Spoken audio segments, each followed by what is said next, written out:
Tonight, the fallout from Robert Mueller's public remarks, what the president says about the special counsel's statement on the Russia investigation. Plus, Israel is headed back to the ballot box, how that might affect the release of the White House Middle East peace plan, and why the infrastructure of a Los Angeles dam could be putting the homes of more than 1 million people at risk. All this and more tonight on Faith Nation.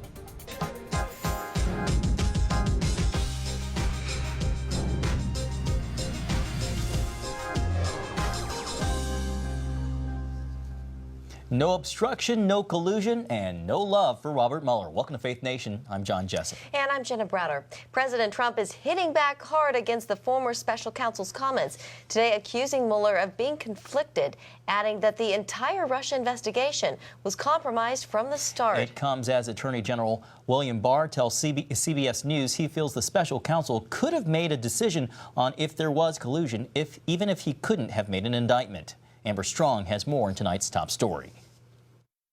President Trump added his own take Thursday following now former special counsel Robert Mueller's much talked about statement. This as the drumbeat for impeachment grows a little bit louder. Robert Mueller should have never been chosen. The president accusing Mueller of being conflicted and questioning why the special counsel ignored a specific area.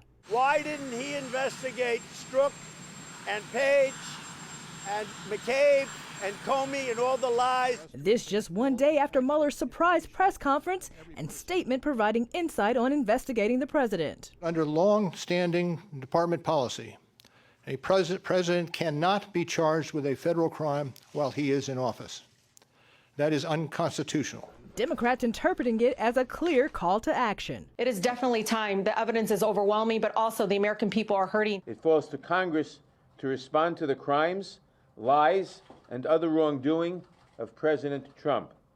We will do so. They found an unlikely ally in GOP Congressman Justin Amash, but fellow Republicans say impeachment was the plan all along. They've been pushing for impeachment since the day they won the majority. But is that really the will of the party? Speaker Pelosi says only about 38 House Democrats have been vocal on the matter. Yes, there are some, and the press makes more of a fuss about the 38 than the 200. Of course, impeachment begins and ends with Speaker Pelosi, and so far she says she wants to do what's right and what gets results. Amber Strong, CBN News in Washington. All right, thank you, Amber. And CBN News chief political analyst David Brody joins us now for more. David, I think the big underlying question here today is why this has created clearly so much division, a lot of confusion. Was this really necessary that Bob Mueller come out and give this news conference? Well, Bob Mueller thought it was necessary, and I think that's really, at this point, all that matters. He controls what he wants to do. You know, he's resigning from the office, so I think it was a time for him to say, look, you know, I'm packing my bags, I'm going home. And when he said basically that, it was funny how the White House pretty much jumped on that comment and said, well, he's packed his bag, so everybody should pack their bags and go home. So it was kind of a moment for the White House. But look, I mean, I think Mueller was pretty clear in what he was trying to do. He said, this is my testimony right here. The report is my testimony, as he said yesterday. But this 8-minute press conference is also my testimony, because don't even try and call on me. But of course, it's not up to Robert Mueller. It'll be up to Congress. David, yesterday you characterized the press conference as a win for the president. We saw in Amber's report the president was on a tear this morning. Did he sound like a winner? Well, that's a good question. I guess well, he would say he sounds like a great winner all the time. Right. But I got the sense that he feels that impeachment is getting closer and closer by the day. I mean, he called Robert Mueller a never-Trumper. He talked, once again, he repeated a lot of these same lines, but he was very animated, which he always is. But look, I think that's where we're going with this. I think we are getting closer to impeachment. It's really up to Nancy Pelosi, and I know Amber and regarding that piece, but another, how do I say this? The numbers for the House Democrats suggest that the numbers necessarily aren't there, especially in the Trump districts, and I think that'll be key. You know, we just mentioned Bill Barr said he personally felt, telling CBS News, that the special counsel could have reached a different conclusion on the obstruction of justice charge, but Mueller, for his reasons, chose not to do that. It sounds like the two aren't seeing eye to eye here. Yeah, they're not, but you know what? I think both sides can make the semantics argument. You know, they're definitely not seeing eye to eye. There's no doubt about it. But I think a lot of people are starting to cherry pick a little bit about, you know, this is very lawyerly, you know, in terms of like, oh, wait, hold on, did I put a comma there? And what was my exact word? Because things are just a little bit off and different. But they're definitely not seeing eye to eye. David, one headline that we've seen today has to do with Trump essentially conceding that Russia did help him win the election, and then there was a deleted tweet. What do you make of all of this? Yeah, so he gets on Twitter, as he's been known to do, and basically says, he had this whole long tweet and then said, which is why Russia helped me win the election. And then all of a sudden the media went crazy because, wait, did Donald Trump just say Russia helped him win the election?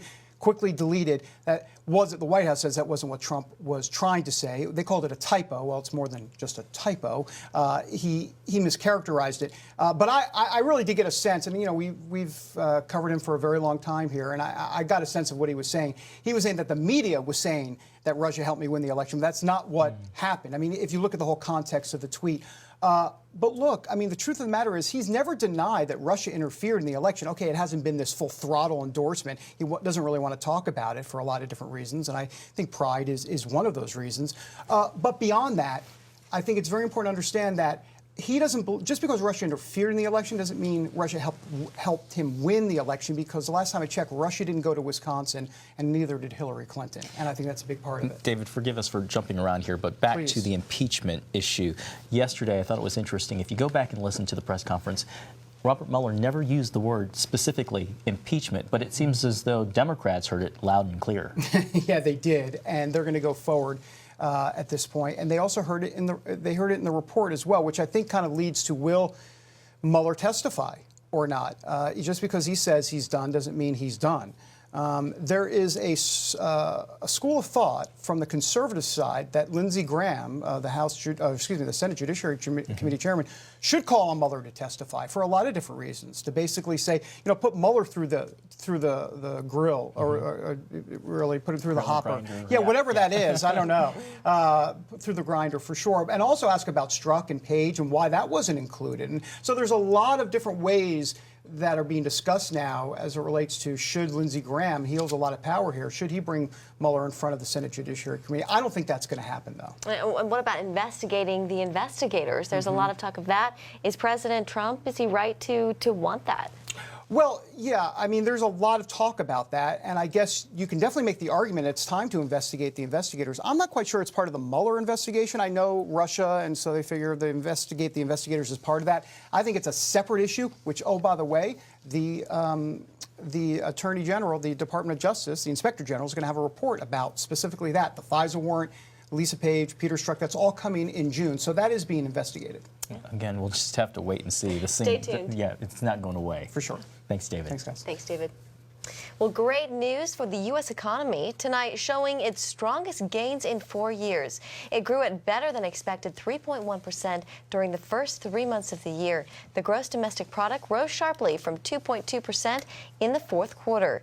But a slowdown could be on the horizon, with economists warning GDP growth will see a significant slowdown between April and June. Well, it's a do-over for Israelis. They're heading back to the ballot box after Prime Minister Benjamin Netanyahu failed to form a coalition government.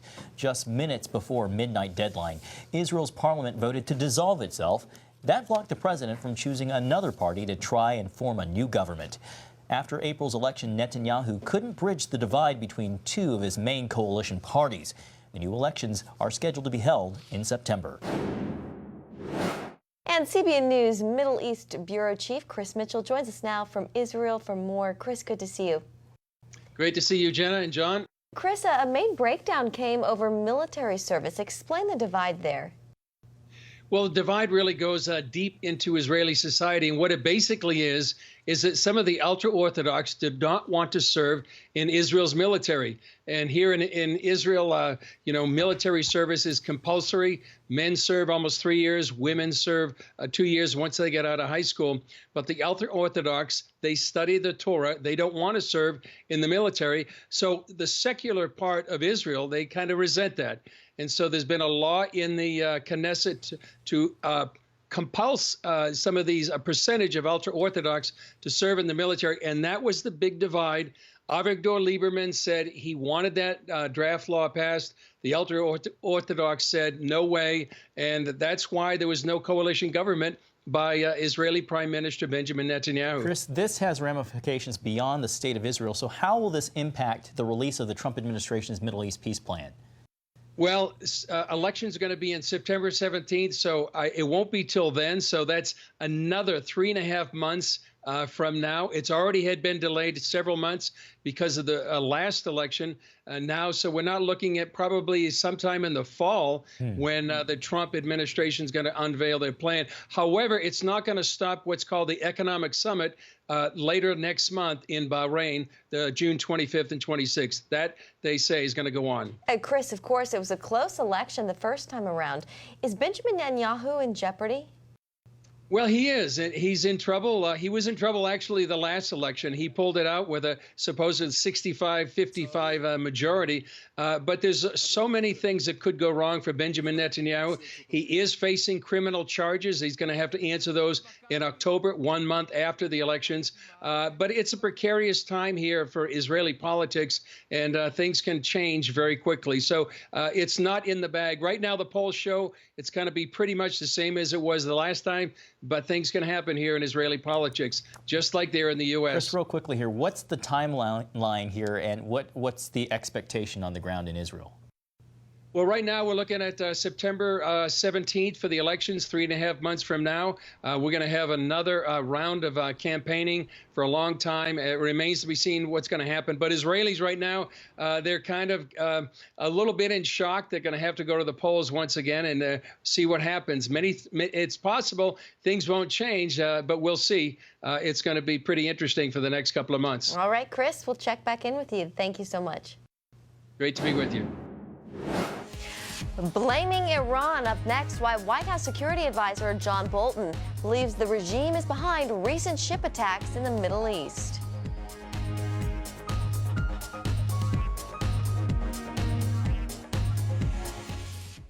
If you're over the age of 50 and considering buying an annuity in the next 60 days, I have some important news for you.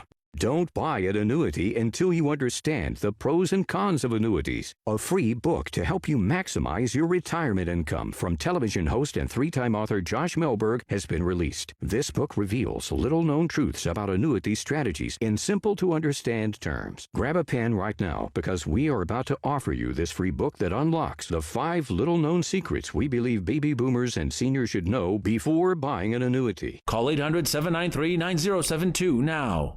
And you'll receive a free copy of Josh Melberg's book, Next Gen Annuity Strategies Revealed. As a bonus, we'll also send you the #1 mistakes retirees are making with their investments today, and a free DVD on how you can get up to 33% more income in retirement. Call 800-793-9072 to have your free information kit rush to your door.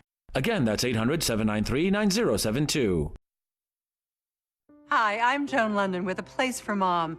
Over the years, we've helped thousands of families find senior care, and today's senior living communities have never been better. With amazing amenities like movie theaters, exercise rooms and swimming pools, public cafes, bars and bistros, even pet care services. And nobody understands your options like the advisors at A Place for Mom. These are local expert advisors that will partner with you to find the perfect place and determine the right level of care, whether that's just a helping hand or full-time memory care. Best of all, it's a free service. Call today. A Place for Mom. You know your family, we know senior living. Together, we'll make the right choice. Call A Place for Mom right now to get our free ebook on financing senior care, as well as a free referral for senior living communities in your area. Call 1-800-211-0452. That's 1-800-211-0452. Welcome back. The U.S. now says Iran is solely to blame for the explosion of 4 oil tankers in the Persian Gulf. The latest accusation ratchets tensions between the two countries one notch higher. CBN National Security Correspondent Eric Phillips joins us with the details. Eric. Jenna, John, National Security Advisor John Bolton says Iran directly carried out attacks earlier this month on 4 ships in the Persian Gulf. Bolton says the oil tankers were damaged by magnetic mines that were, quote, almost certainly Iranian. The Wall Street Journal is reporting that Iranian divers planted the mines on the 4 ships, which exploded within 53 minutes of each other. Iran's foreign minister denies the country had any involvement in the attacks, where no one was injured. It's part of what prompted the U.S. to move a warship and aircraft carriers to the Persian Gulf. Bolton says while the U.S. does not want war, further actions like the ship attacks would risk a very strong response from the U.S. This comes as the U.S. and Iran try to continue the conversation that could lead to negotiations. Now, both sides say they don't want war and are willing to talk. But Iran's president says he wants the U.S. to return to the nuclear deal that Trump pulled out of about a year ago in order for those talks to resume. President Trump made it clear as recently as this week that his end game is having Iran not have any nuclear weapons and that he is not looking for a regime change. Eric, getting back to those ship attacks, any more details on how they were carried out?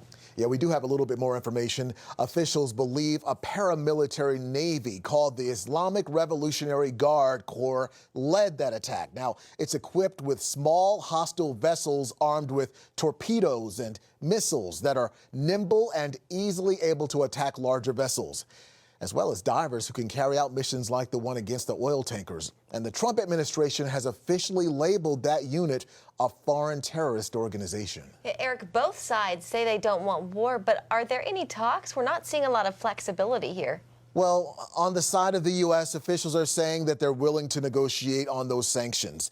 They're willing to talk. But at the end of the day, they don't want Iran to have nuclear weapons. And again, the U.S. doesn't want to rejoin a nuclear deal that officials believe was flawed in order to jumpstart that conversation. Iran, on the other hand, wants the U.S. to rejoin the deal. And the country's supreme leader has said it would be willing to stand down from weapons of mass destruction. So it's kind of a mixed bag when you look at it. There is some flexibility, but obviously not enough at this point to get them to the table. All right, Eric Phillips, thank you. Thanks, Eric. Well, questions tonight over who requested the naval vessel, the USS McCain, be obscured from view during President Trump's recent trip to Japan. The Wall Street Journal reporting Wednesday the request came as a result of conversations with the White House. But today, the president denied knowing about the move, saying he would not have done it, adding, however, the person who made the request was, quote, well-meaning. The president has long been a vocal critic of McCain, even after the Arizona senator's death last August. Well, one big storm could mean big trouble for a dam near Los Angeles. When we come back, what that means for people in that area.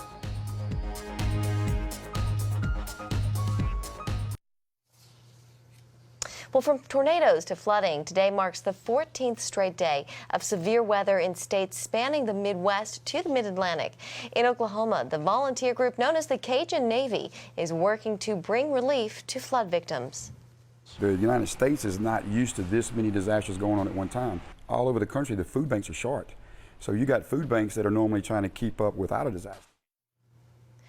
On Wednesday, nearly 30 tornadoes were reported across different states. The National Weather Service says it's received more than 500 reports of twisters in just the last 30 days. Cleanup efforts may get some aid as we head toward the weekend, with AccuWeather meteorologists predicting a break in the severe storms starting Friday. Well, California is known for wildfires and earthquakes, but in Los Angeles, there's also concern of what happens if a once-in-a-lifetime flood comes. That's right. That worry has the Corps of Engineers rushing to upgrade the Whittier Dam. As Heather Sells reports, if that dam fails, the lives and homes of more than 1 million people would be at risk.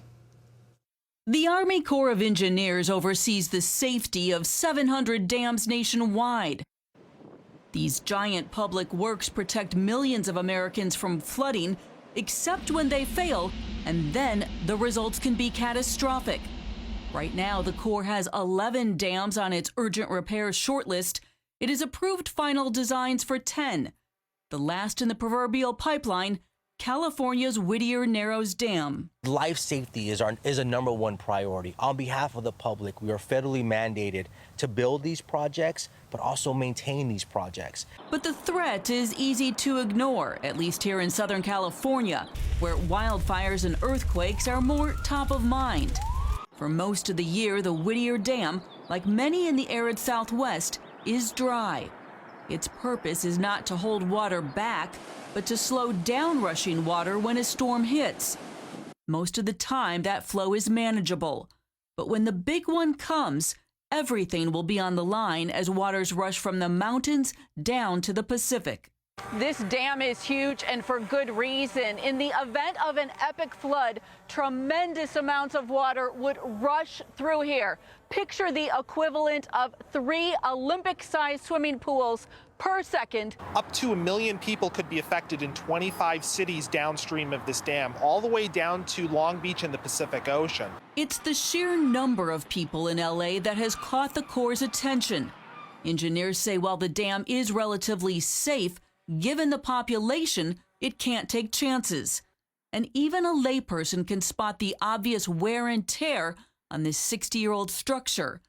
Still, Army Corps engineers say that what they really must prepare for is that rare, once-in-a-lifetime monster storm. And this is not a flood that we're expecting once in a year or once in 100 years. But we have to be prepared because we want to make sure that we're being good stewards of the dams that we operate as the Corps of Engineers. The Corps says it got serious about reevaluating these structures after Hurricane Katrina. The lessons that we've learned from Hurricane Katrina are much of the reason why we're trying to be proactive with all the rest of the dams within the Corps of Engineers. The levees in New Orleans could not withstand the Category 3 storm, and when they broke, surging floodwater poured into the city. Some 1,200 people died, and the region lost over $100 billion in property damage.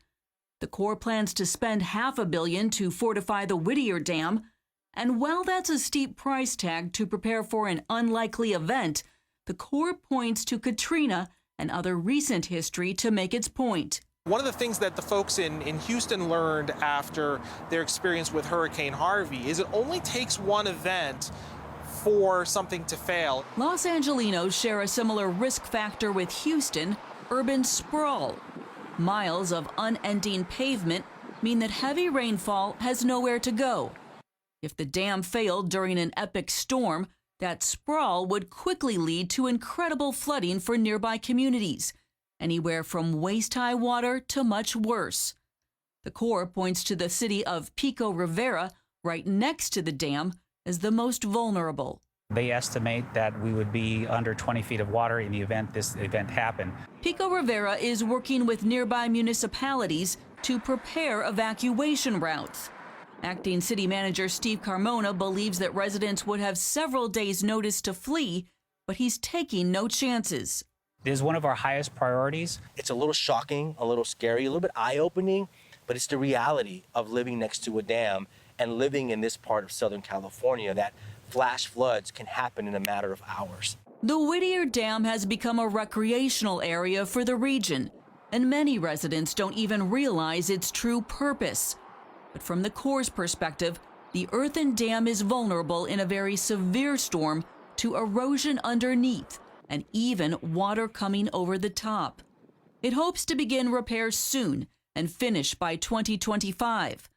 But local members of Congress want an even faster timeline and are asking Washington to funnel extra funds to speed up the work. In the meantime, authorities will work to build public awareness and support for the massive project and encourage evacuation planning. This, along with assuring communities that their backyard dam is as safe as it needs to be. Reporting in Pico Rivera, California, Heather Sells, CBN News. When we come back, remembering the life and public service of one of the Senate's longest-serving members, day after his passing. Well, after a long health battle, former Senator Thad Cochran, known as Gentleman Thad by his Senate colleagues, died today. The Mississippi Republican was 81 years old. Cochran served Congress for more than 45 years, most recently serving as the Senate Appropriations Committee chairman before resigning for health reasons in April. At the time, he was the 10th longest-serving senator in history. Before his 1978 Senate election, Cochran served in the Navy and 3 terms in the House. Well, he leaves behind a big legacy. Yeah, and I'm sure a lot of people mourn his death. Yeah. Well, that is it for tonight's Faith Nation. Have a great evening.